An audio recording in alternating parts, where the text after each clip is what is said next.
నమస్తే మిత్రమా. Welcome to F two moneys. So, ఈరోజు న్యూస్ పేపర్స్ కూడా కీలకమైన అప్డేట్స్ ఉండడం జరిగింది. సో, అవన్నీ కూడా మనం ఈ సెషన్‌లో డిస్కషన్ చేసుకోబోతున్నాం. సో, ఇలా రెగ్యులర్ అప్డేట్స్ పొందడం కోసం ప్రతి ఒక్కరు కూడా ఎఫ్‌ఎం ఐఏఎస్ యూట్యూబ్ ఛానెల్‌ని సబ్స్క్రైబ్ చేసుకోండి.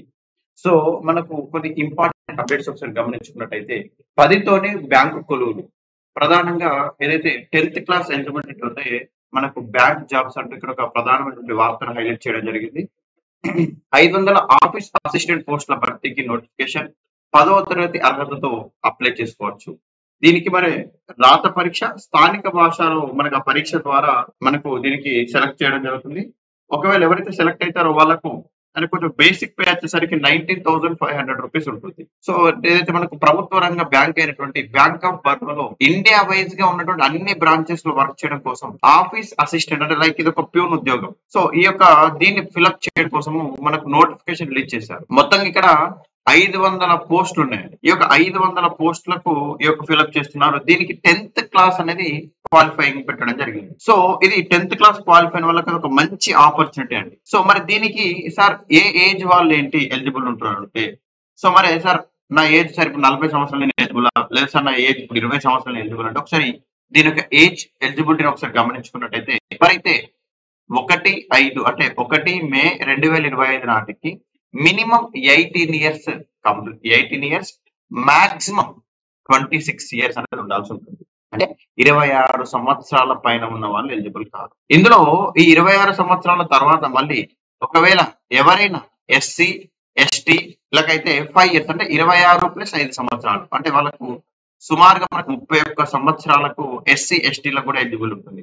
అదే ఓబీసీలు అయితే 26 ప్లస్ 3 అంటే 29 సంవత్సరాల వరకు కూడా అప్లై చేసుకోవచ్చు. సో మనకు ఈ విధంగా ఇది ఉండడం జరుగుతుంది. మరి ఏదైతే ఈ యొక్క బ్యాంక్ ఆఫ్ బరోడా మరి మన ఆంధ్రప్రదేశ్ తెలంగాణలో ఏ విధంగా ఖాళీలు ఉన్నాయంటే ఆంధ్రప్రదేశ్ లో 22 ఖాళీలు, తెలంగాణలో 13 ఖాళీలు అంటే ఏపీలో 22 నోటిఫికేషన్ 22 పోస్టులు వేకెంట్ ఉండడం జరిగింది. దాన్ని కూడా ఫిల్అప్ చేస్తున్నారు.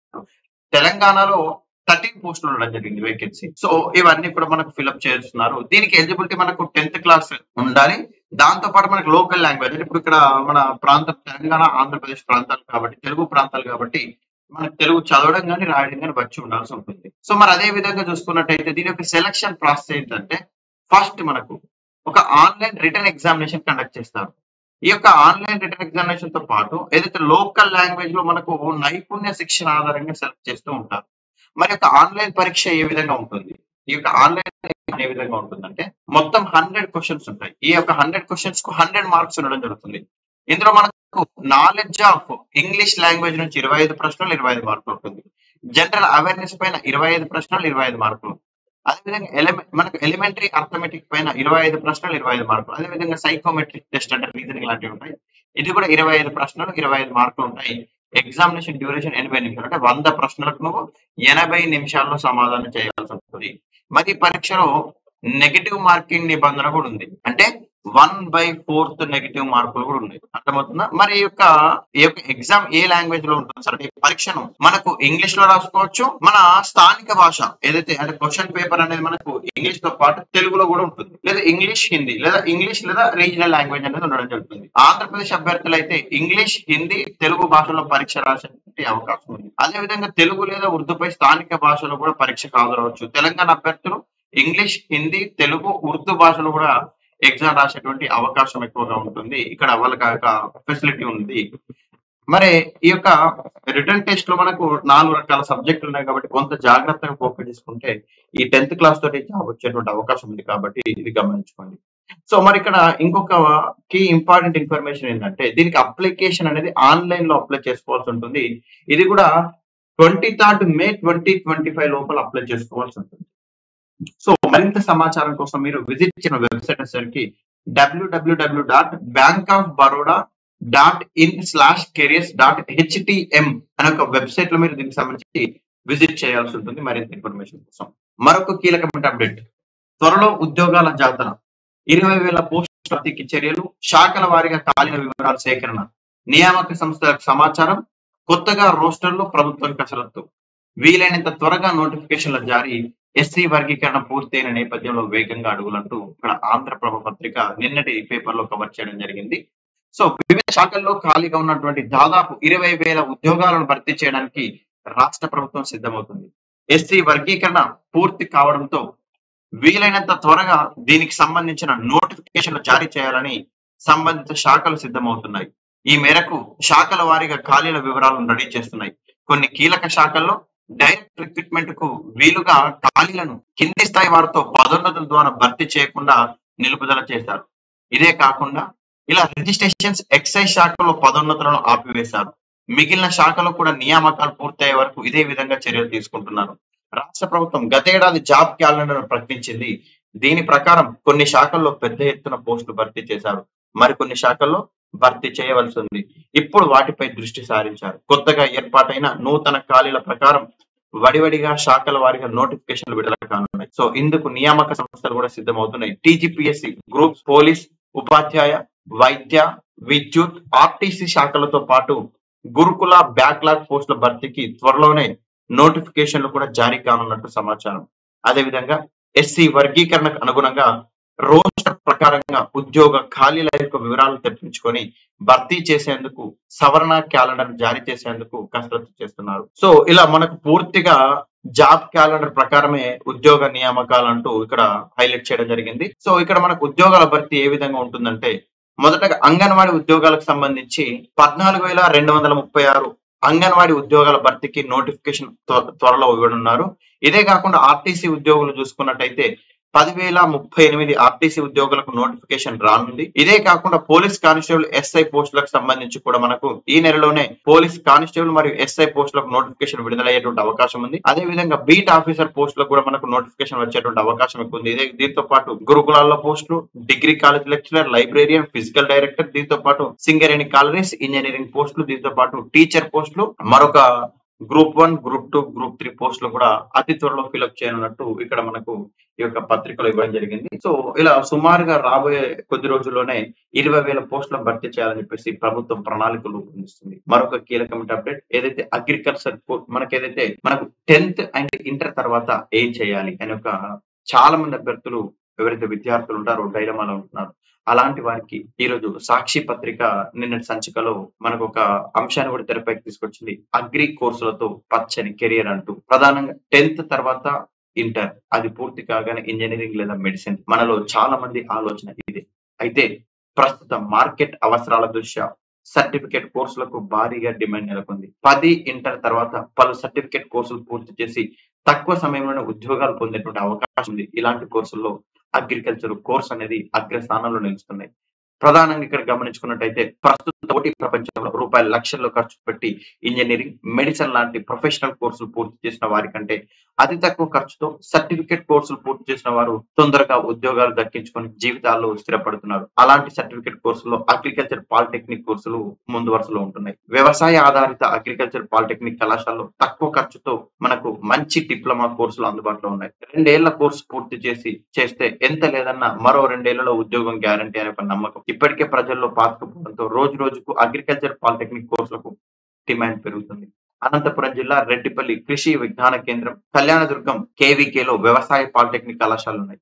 అలాగే శ్రీ సత్యసాయి జిల్లా మనకు మడకశిరలో వ్యవసాయ పాలిటెక్నిక్ కళాశాలతో పాటు అనంతపురం, కదిరి, తాడిపత్రిలో ప్రైవేట్ కళాశాలలు ఉన్నాయి. సో దీంతో పాటు తెలంగాణలో కూడా మనకు ఆచార్య జయశంకర్ అగ్రికల్చర్ విశ్వవిద్యాలయం ఆధ్వర్యంలో కూడా పలు జిల్లా కేంద్రాలలో, అదే విధంగా పలు ప్రాంతాల్లో కూడా తెలంగాణ వ్యాప్తంగా అనేకమైనటువంటి ఈ యొక్క అగ్రికల్చర్ పాలిటెక్నిక్ కళాశాలలు కూడా ఉండడం జరిగింది. మరి దీనికి కావాల్సిన ఎలిజిబిలిటీ ఏంటంటే అగ్రికల్చర్ పాలిటెక్నిక్ కోర్సుల్లో చేరేందుకు పెద్దగా విద్యార్థులతో వర్క్ ఏం లేదు. ప్రధానంగా 10th క్లాస్ క్వాలిఫై ఉంటే చాలు. ఇంట్రెస్ట్ ఉన్నటువంటి వారు మనకు ఆచార్య ఎన్జీ రంగ అగ్రికల్చర్ యూనివర్సిటీ, అదే విధంగా తెలంగాణ అయితే ప్రొఫెసర్ జయశంకర్ తెలంగాణ అగ్రికల్చర్ యూనివర్సిటీలో పాలిటెక్నిక్ కోర్సుల్లో ప్రవేశాలకు నోటిఫికేషన్ జారీ చేసినప్పుడు అప్లై చేసుకుంటే సరిపోతుంది. ఈ ప్రక్రియ మొత్తం ఆన్లైన్ ద్వారానే జరుగుతుంది. సో మనకు ఈ యొక్క మంత్ లోనే ఈ యొక్క దీనికి సంబంధించిన నోటిఫికేషన్ కూడా రిలీజ్ అయ్యేటువంటి అవకాశం ఉంటుంది. కాబట్టి సో ఇందులో మనకు బెటర్ కెరీర్ ఆపర్చునిటీస్ ఉంటాయి. కాబట్టి ఎవరైతే అభ్యర్థులు ఉంటారో 10th క్లాస్ క్వాలిఫై అయినటువంటి అభ్యర్థులు ఒక్కసారి వీటి గురించి కూడా ఆలోచించేటువంటి ప్రయత్నం చేయండి. మరొక కీలకమైన అప్డేట్,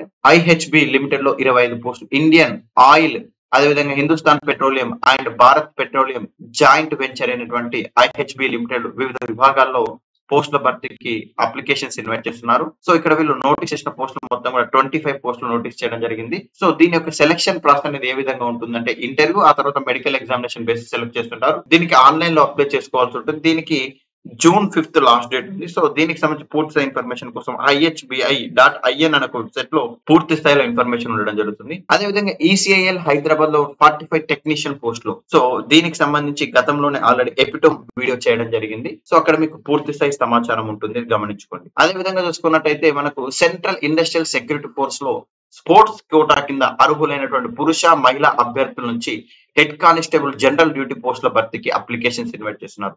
మొత్తంగా 403 పోస్టులను వీళ్ళు ఫిలప్ చేయాలని ఇక్కడ భావిస్తున్నారు. సో దీనికి సంబంధించి మరింత సమాచారం కోసం CISF.gov.in అనే వెబ్సైట్ లో ఆన్లైన్ ద్వారా అప్లై చేసుకోవాల్సి ఉంటుంది.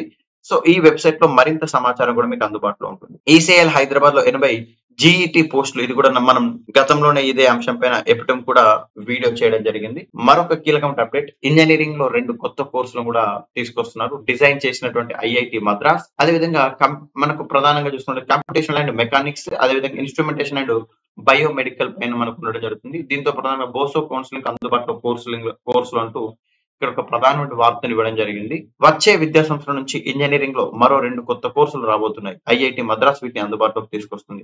2025-26 విద్యా సంవత్సరంలో జరిగేటువంటి joint seat allocation authority counselling లో మనకు ఇవి ఉంటాయని మద్రాస్ ఐఐటి తెలిపారు. సో ఎవరైతే ఇంట్రెస్ట్ ఉన్న వాళ్ళందరూ కూడా ఈ కోర్సులకు ఎన్రోల్ అవ్వచ్చు. అదేవిధంగా ఇర్కాన్ లో ఉద్యోగాలు, వివిధ విభాగాల్లో ఖాళీగా ఉన్నటువంటి ఎగ్జిక్యూటివ్ అసిస్టెంట్ మేనేజర్ పోస్టుల భర్తీకి Ircon international limited notification release చేసింది. ఎవరైతే ఇంట్రెస్ట్ ఉండి ఎలిజిబుల్ ఉన్నటువంటి క్యాండిడేట్స్ ఎవరైతే ఉన్నారో వాళ్ళందరూ కూడా ఆన్లైన్ లో ఈ యొక్క అప్లికేషన్స్ అనేది సబ్మిట్ చేయాల్సి, ఇది ఆఫ్లైన్ లో వీళ్ళ యొక్క అప్లికేషన్స్ అనేది సబ్మిట్ చేయాల్సి ఉంటుంది. జూన్ 13th లోపల యొక్క అప్లికేషన్ సబ్మిట్ చేయాల్సి ఉంటుంది. సో ఇంట్రెస్ట్ ఉన్నటువంటి క్యాండిడేట్స్ ఎవరైతే మే 24th నుంచి అప్లికేషన్ స్టార్ట్ అవుతున్నాయి, జూన్ 13th వరకు ఉంటుంది. దీని యొక్క సెలక్షన్ ప్రాసెస్ అనేది రిటర్న్ టెస్ట్, ఇంటర్వ్యూ బేస్ చేసుకొని సెలెక్ట్ చేస్తుంటారు. పోస్టులు వచ్చేసరికి ఇక్కడ అసిస్టెంట్ మేనేజర్ పోస్టులు, ఎగ్జిక్యూటివ్, అదేవిధంగా సివిల్ పోస్టులు కూడా ఉండడం జరిగింది. సో ఎవరైతే ఇంట్రెస్ట్ ఉన్న క్యాండిడేట్స్ అప్లై చేసుకున్నటువంటి ప్రయత్నం చేయండి. మరొక కీలకమైన అప్డేట్ చూస్తున్నట్లయితే APEDA లో సైంటిస్ట్, మనకు అగ్రికల్చర్ అండ్ సో మనకు ప్రధానంగా చూసుకున్నట్లయితే processed food productions expert development అథారిటీలో న్యూఢిల్లీలో కాంట్రాక్ట్ బేస్ పైన సైంటిస్ట్ పోస్టులను ఫిల్అప్ చేస్తున్నారు. ఇక్కడ వీళ్ళు మొత్తంగా నోటీస్ చేసిన పోస్టులు కూడా మనకి ఇక్కడ గమనించు. సైంటిస్ట్ 2 పోస్టులు, సైంటిస్ట్ ఆఫీసర్ 2 పోస్టులు, కన్సల్టెంట్ మార్కెటింగ్ ఒక పోస్టు, సీనియర్ సైంటిస్ట్ 1 పోస్టు, అదేవిధంగా మనకు DNA lab analyst 1 post, quality lab analyst 1 post, lab technician 1 post అనేది ఉండడం జరిగింది. సో వీళ్ళందరూ కూడా ఎవరైతే ఇంట్రెస్ట్ అందరూ కూడా ఇంటర్వ్యూకి అటెండ్ అవ్వచ్చు. దీనికి మనకు అప్లై చేసుకోవాల్సి ఉంటుంది. సో 17th జూన్ అనేది దీనికి లాస్ట్ డేట్ ఉంటుంది. సో అదే విధంగా ఇదే స్పోర్ట్స్ కోటాలో మనకు ఏదైతే ఆర్మీకి సంబంధించినటువంటి అంశం పైన మనం ఆల్రెడీ డిస్కస్ చేసుకోవడం జరిగింది. ఇదే కాకుండా మనకు Tata institute of fundamental research లో 7 పోస్టులకు నోటిఫికేషన్స్ రిలీజ్ చేయడం జరిగింది. సో దీనికి సంబంధించి మరింత సమాచారం కోసం www.tifr.res.in అనే ఒక వెబ్సైట్ లో పూర్తి సమాచారం ఉంటుంది. ఇదే కాకుండా Rajiv Gandhi institute of petroleum technology అమేథీలో తాత్కాలిక కాంట్రాక్ట్ బేస్ పైన మనకు 11 టీచింగ్ పోస్టులకు అప్లికేషన్స్ ఇన్వైట్ చేస్తున్నారు. ఇందులో visiting professor 3, visiting assistant associate professor, అదేవిధంగా పోస్ట్ డాక్టోరియల్ ఫెలోస్ ప్రొఫెసర్ 8 పోస్టులు ఉన్నాయి. సో ఇవన్నీ కూడా మనకు ఉండడం జరిగింది. ఇదే కాకుండా IICTI లో ప్రాజెక్ట్ స్టాఫ్ కు సంబంధించి ఇండియన్ ఇన్స్టిట్యూట్ ఆఫ్ కెమికల్ టెక్నాలజీలో హైదరాబాద్ లో 24 పోస్టులను ఫిలప్ చేయడం కోసం ఇంటర్వ్యూలు కండక్ట్ చేస్తున్నారు. సో దీని యొక్క ఇంటర్వ్యూ కూడా మనకు 29th మే రోజున ఉండడం జరిగింది. సో మరింత సమాచారం కోసం www.iict.res.in/careers అనే వెబ్సైట్ లో పూర్తి సమాచారం ఉంటుంది. అదేవిధంగా మనకు CISF లో మహిళా హెడ్ కానిస్టేబుల్ సంబంధించి ఇది గతంలో మనకు ఎపిటమ్ ఆల్రెడీ ఇందాక సెషన్ లో డిస్కస్ చేయడం జరిగింది. గతం సెషన్ లో కూడా డిస్కషన్ చేసుకోవడం జరిగింది. సో అక్కడ దీన్ని ఫాలో అవచ్చు. ఇదే విధంగా NTPC లో అసిస్టెంట్ కెమిస్ట్లు అంటున్నారు. మనకు ప్రధానంగా చూసుకున్నట్లయితే సో NTPC లిమిటెడ్ లో 30 అసిస్టెంట్ కెమిస్ట్ ట్రైనీ పోస్టులకు అప్లికేషన్స్ ఇన్వైట్ చేస్తున్నారు. సో ఎవరైతే సెలెక్ట్ అవుతారో వాళ్ళకు 1 year పాటు ట్రైనింగ్ అనేది ఉండడం జరుగుతుంది. అయితే మొత్తం ఉద్యోగాల్లో అన్రిజర్వ్డ్ 15, EWS కు 1, OBS కు 6, OBCలకు 6, SCలకు 6, STలకు 2 పోస్టులను కూడా మనకు కేటాయించడం జరిగింది. సో దీనికి ఎలిజిబిలిటీ వచ్చరికి MST కెమిస్ట్రీ 60% మార్కులతో క్వాలిఫై అవ్వాల్సి ఉంటుంది. SC ST దివ్యాంగులు పాస్ అయితే సరిపోతుంది. ఎవరైతే ఫైనల్ ఇయర్ కానీ ఫైనల్ సెమిస్టర్ కానీ స్టూడెంట్స్ ఉంటే అప్లై చేసుకోవచ్చు. ఏజ్ లిమిట్ కూడా మనకి ఇక్కడ మెన్షన్ చేయడం జరిగింది. సో పే స్కేల్ కూడా మనకు 30,000 నుంచి 1,12,000 వరకు కూడా ఉంటుంది. సో దీనికి టీఏటీఏలు అవన్నీ కూడా మనకు అలవెన్స్ ఉంటుంది. మరి దీని యొక్క సెలక్షన్ ప్రాసెస్ ఏ విధంగా ఉంటే ఈ యొక్క రాత పరీక్ష అనేది రిటర్న్ ఎగ్జామినేషన్ అనేది బేస్ చేసుకొని తర్వాత సర్టిఫికేట్ వెరిఫికేషన్ బేస్ గా సెలెక్ట్ చేస్తుంటారు. సో ఇందులో 2 పార్ట్స్ ఉంటాయి ఈ యొక్క టెస్ట్ లో. పార్ట్ 1 లో సబ్జెక్ట్ నాలెడ్జ్, పార్ట్ 2 లో ఎగ్జిక్యూటివ్ ఆప్టిట్యూడ్ టెస్ట్ అనేది ఉంటుంది. సో దీనిపైన మనకు పూర్తిస్థాయి ఇన్ఫర్మేషన్ ఉండాలి. సో దీనికి సంబంధించి మరింత సమాచారం కోసం careers.ntpc.co.in అనే ఒక వెబ్సైట్ లో పూర్తి సమాచారం ఉంటుంది. ఆన్లైన్ అప్లికేషన్స్ కు 30 మే అనేది లాస్ట్ డేట్. సో ఇంట్రెస్ట్ ఉండి ఎలిజిబుల్ అయినటువంటి క్యాండిడేట్స్ ఉంటే అప్లై చేసుకుని ప్రయత్నించండి. నిన్నటి ప్రశ్నకు నేటి వివరణ. ప్రశ్న 1969 తెలంగాణ ఉద్యమంలో పివి నరసింహారావు చేపట్టినటువంటి మినిస్ట్రీ ఏమిటి? ఉద్యమ కాలంలో ఆర్థిక శాఖ, విద్యాశాఖ, హోంశాఖ, రెవెన్యూ శాఖ అంటున్నారు. సో భారత రత్న పివి నరసింహారావు గారు సో చేపట్టినటువంటి మినిస్ట్రీ ఏంటిది? 1969 ఉద్యమ సమయంలో అంటున్నారు. సో మనకు he was the minister of law and information till 1962 to 64, law and endowments 1964 to 67, health and medicine 67 and education 68 నుంచి 71 మధ్యలో ఎడ్యుకేషన్ మినిస్టర్ గా ఉన్నాడు ఆంధ్రప్రదేశ్ సంబంధించి. అంటే ఇక్కడ మీనింగ్ ఏంది? 69 ఉద్యమం అంటే ఆ సమయంలో ఇతను విద్యాశాఖ మంత్రిగా ఉన్నాడు అంటే ఆప్షన్ ఏ కరెక్ట్ అవుతుంది. ఇదే కాకుండా ఆ విద్యాశాఖ బాధ్యతల తర్వాత 1971 నుంచి 73 వరకు ఆంధ్రప్రదేశ్ చీఫ్ మినిస్టర్ గా, అదే విధంగా general secretary AICC all India Congress committee 1975-76, తర్వాత చైర్మన్ తెలుగు అకాడమీ ఆంధ్రప్రదేశ్ కు 1968 నుంచి 74, వైస్ ప్రెసిడెంట్ దక్షిణ భారత్ హిందీ సో ప్రచార సభ మద్రాస్ అదే విధంగా 1970 నుంచి, అదే విధంగా మనకు లెజిస్లేటివ్ అసెంబ్లీ మెంబర్ గా ఉండడం జరిగింది. అదే విధంగా కేంద్ర మంత్రిగా కూడా చాలా సార్లు పనిచేయడం జరిగింది. సో మనకు అదే విధంగా చూసుకున్నట్టయితే కేంద్ర మంత్రిగా వివిధ ప్రైమ్ మినిస్టర్ దగ్గర పనిచేయడంతో పాటు భారతదేశానికి ప్రధాన మంత్రిగా కూడా పనిచేయడం జరిగింది. 1991 నుంచి 96 వరకు భారత ప్రధాన మంత్రిగా కూడా పనిచేసినటువంటి వ్యక్తి.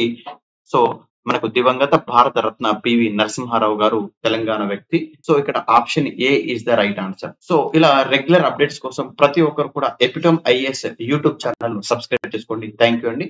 Happy learning.